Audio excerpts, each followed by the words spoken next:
नमस्कार, जनता टीवी देख रहे हैं आप और मैं हूं आपके साथ जागृति खंतुआल। बुलेटिन का आगाज करेंगे बड़ी खबर के साथ। बड़ी खबर, बड़ी जानकारी आपको बता दें इस वक्त की ये बड़ी खबर, पश्चिम बंगाल दौरे पर मुख्यमंत्री योगी आदित्यनाथ। ये बड़ी खबर, बड़ी जानकारी।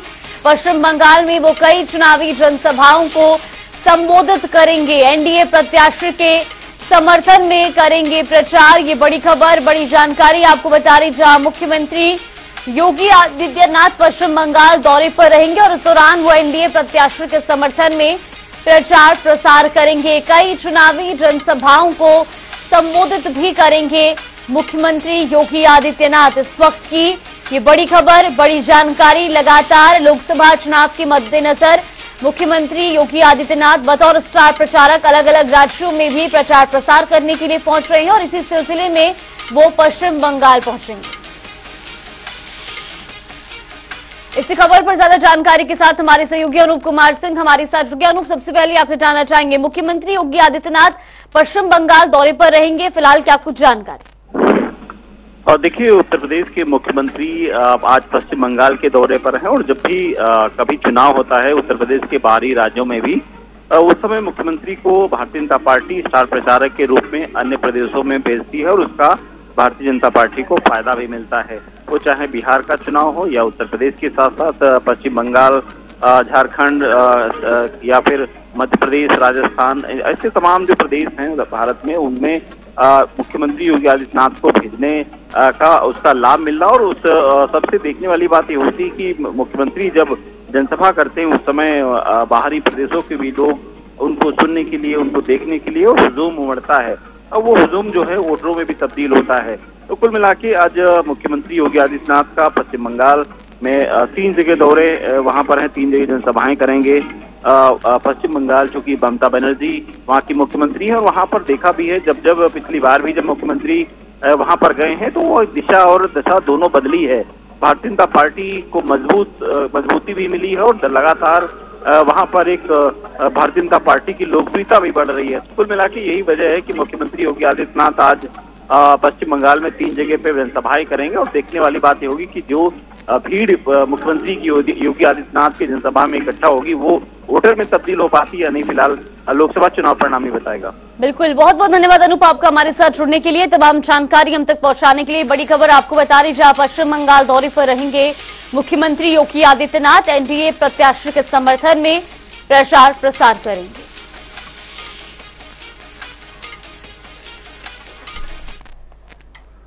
और रुक करेंगे अगली बड़ी खबर का। बड़ी खबर, बड़ी जानकारी अयोध्या से आपको बता दें, अयोध्या में रोड शो कर सकते हैं प्रधानमंत्री नरेंद्र मोदी। 5 मई को प्रधानमंत्री नरेंद्र मोदी अयोध्या में रोड शो कर सकते हैं। बीजेपी प्रत्याशी लल्लू सिंह के समर्थन में ये रोड शो होगा।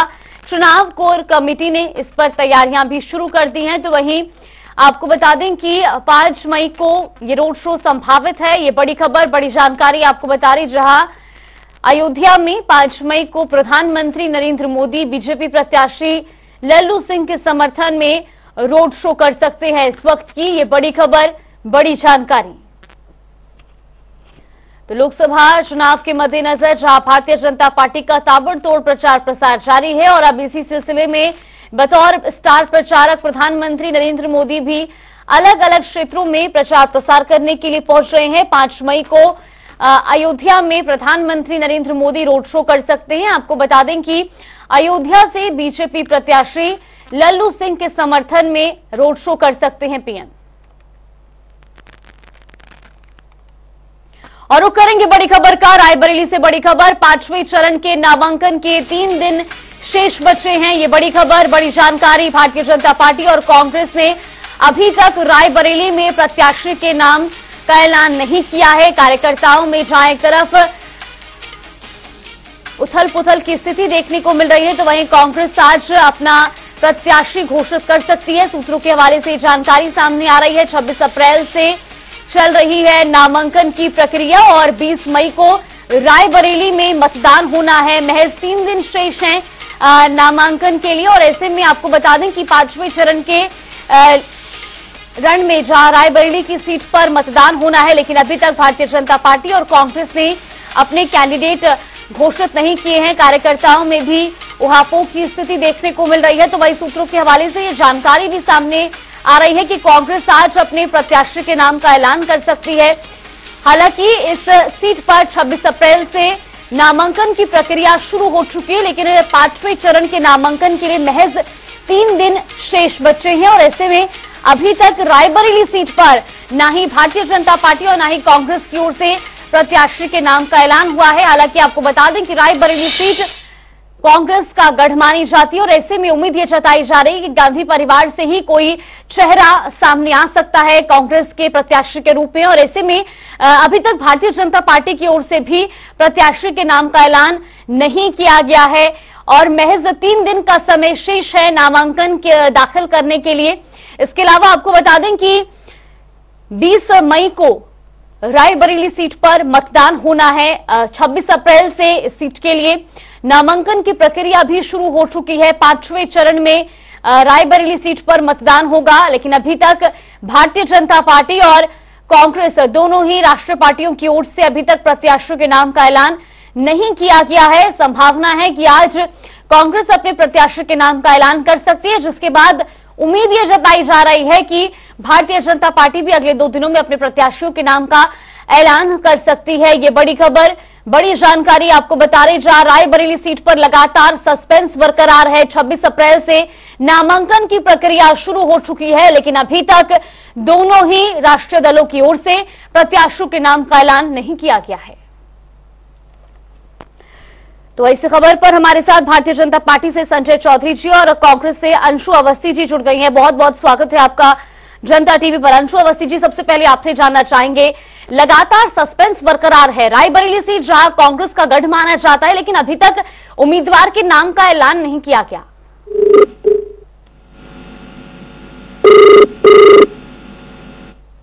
चलिए, अंशु अवस्थी जी तक आवाज शायद नहीं पहुंची। संजय चौधरी जी, सीधा आपसे जानना चाहेंगे, राष्ट्रीय दल लेकिन अभी तक प्रत्याशी के नाम का ऐलान नहीं हुआ रायबरेली सीट पर।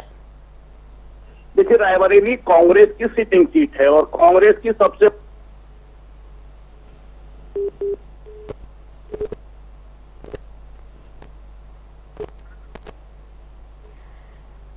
संजय चौधरी जी, आप तक मेरी आवाज पहुंच रही है?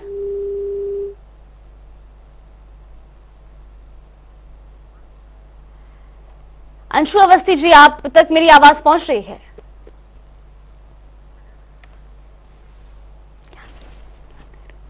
तो यहाँ पर तकनीकी खराबी के चलते संपर्क टूट गया। एक बार फिर उनसे संपर्क करने की कोशिश करेंगे, लेकिन फिलहाल लगातार भारतीय जनता पार्टी और कांग्रेस में सस्पेंस बरकरार है। 5वें चरण के लिए नामांकन की प्रक्रिया 26 अप्रैल से शुरू हो चुकी है, लेकिन अभी तक प्रत्याशियों के नाम का ऐलान नहीं हुआ है। एक तरफ जहां रायबरेली सीट को कांग्रेस का गढ़ माना जाता है और ऐसे में कई तरह के कयास भी लगाए जा रहे हैं। पहले लगातार नाम सामने आ रहा था कि प्रियंका गांधी वाड्रा यहां से चुनावी मैदान में उतर सकती है, लेकिन अभी तक प्रत्याशी के नाम का ऐलान नहीं हुआ है।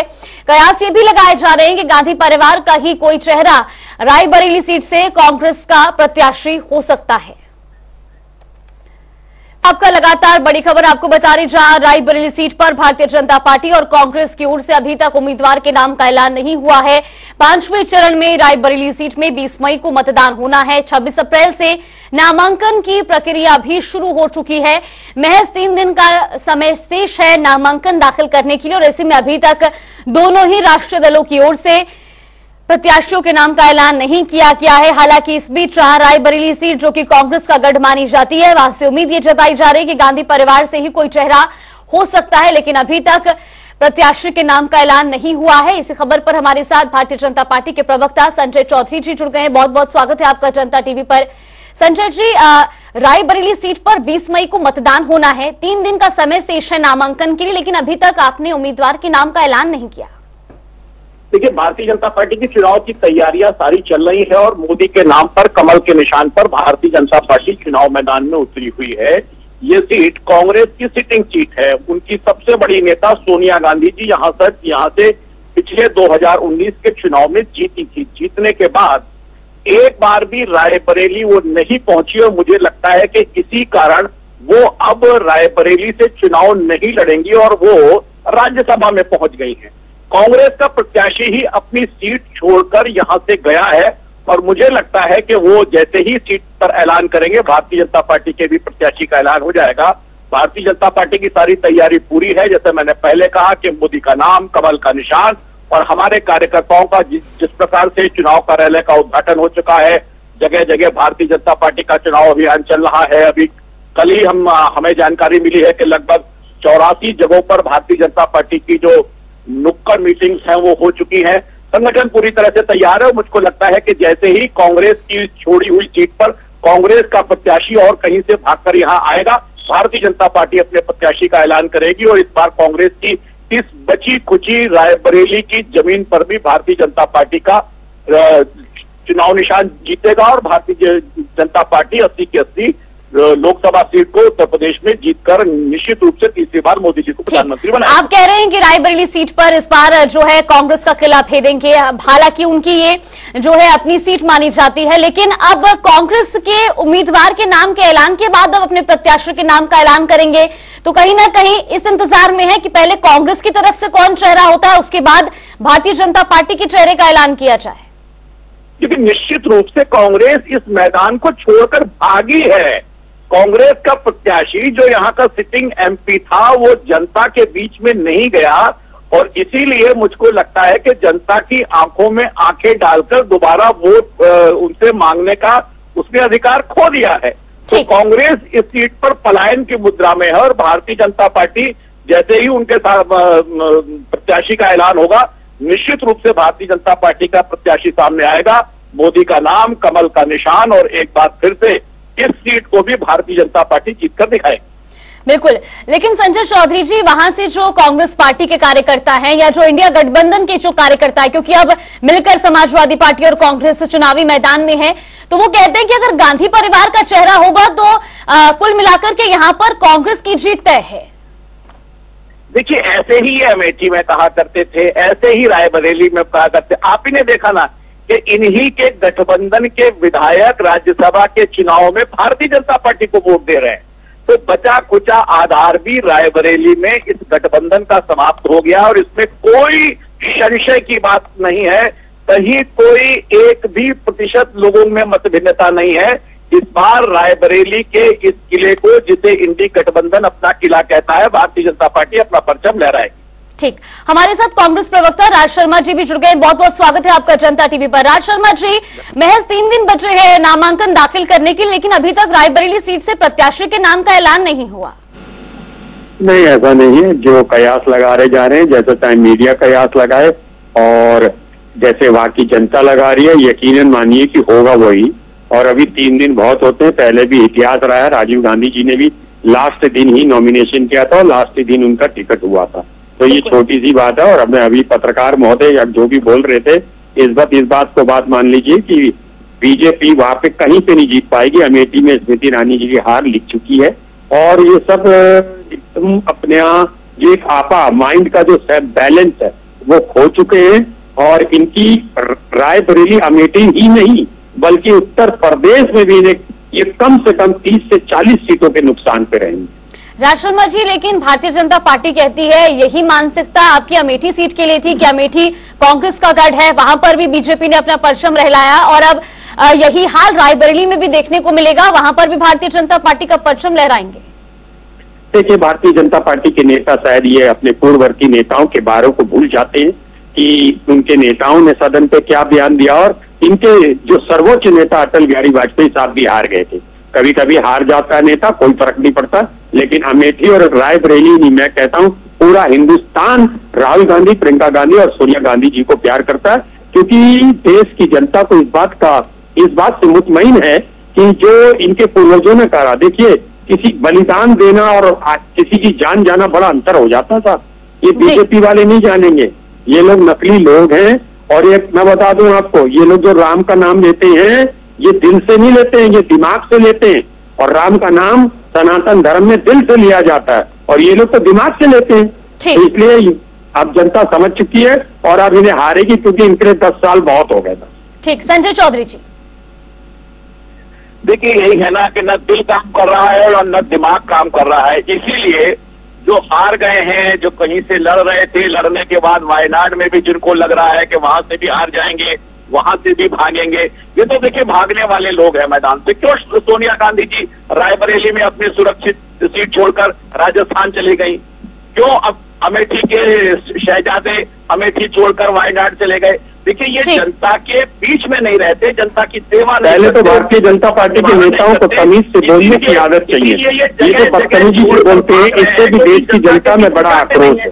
ठीक, आप मुझे बताइए, अगर सोनिया गांधी जी रायबरेली में जीत कर भी रायबरेली की जनता के सुख दुख में साथ नहीं देंगी तो रायबरेली उन्हें कैसे स्वीकार करेगा? ये वही लोग हैं जो मानसिक कांग्रेस की गुलामी से त्रस्त हैं और मुझे लगता है कि इसीलिए वो राहुल और प्रियंका के नाम पर मस्त है, इसीलिए उनका नाम ले रहे हैं, लेकिन जनता इन्हें स्वीकार करने वाली नहीं है। चुनाव का परिणाम देखिएगा, भारतीय जनता पार्टी इस बार रायबरेली के। चलिए ठीक है, परिणाम आने से पहले तो सभी पार्टियां दावा करती हैं, परिणाम आने के बाद ही पता चलेगा कि किसका परचम वहां पर लहराया जाता है। जनपद उन्नाव में लगातार दुर्घटनाएं बढ़ती जा रही है। आपको बता दें कि बीते दिवस भी मार्ग दुर्घटना के बाद आज फिर मार्ग दुर्घटना हुई है, जिसमें जो बस चालक है उसको झपकी आने के बाद एक सड़क हादसा हुआ है।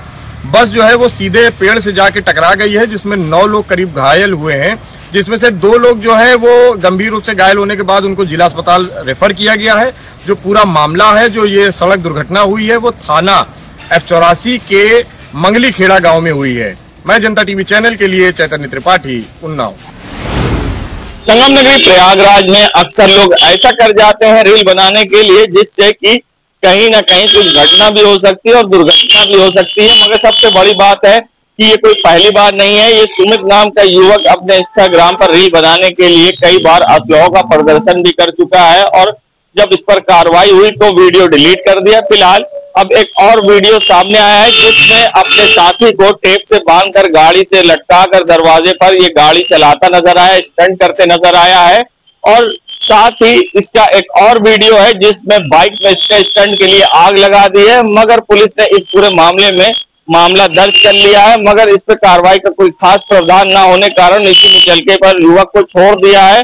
मगर अब देखना होगा इस पर किस तरह की आगे और कार्रवाई होगी, क्योंकि अक्सर इसी तरह से ये युवक वीडियो बनाता है और सोशल मीडिया पोस्ट करता है, जिससे कभी बड़ी दुर्घटना और घटना हो सकती है। जनता टीवी के लिए सैयद मोहम्मद आमिर, प्रयागराज। गोरखपुर बांसगांव लोकसभा क्षेत्र से कांग्रेस प्रत्याशी सदल प्रसाद को लेकर कांग्रेस कमेटी में ही पूरी तरीके से बदलने को लेकर घमासान मचा हुआ है। आपको बताते चलें कि सदल प्रसाद इसके पहले बहुजन समाज पार्टी से 2 बार बांसगांव सुरक्षित सीट से चुनाव लड़ चुके हैं और वो हार का सामना उन्हें करना पड़ा। वहीं बीजेपी के कमलेश पासवान जो 3 बार से बांसगांव सुरक्षित सीट से सांसद रह चुके हैं और चौथी बार अपनी किस्मत आजमा रहे हैं। वही कांग्रेस के कमेटी के जो कार्यकर्ता हैं वह पदाधिकारी हैं, उनका आरोप है कि सदल प्रसाद कार्यकर्ताओं की या पदाधिकारियों की एक भी नहीं सुन रहे हैं और उनके बताए हुए जगह पर जनसंपर्क भी नहीं कर रहे हैं, जिसको लेकर खासा नाराजगी है।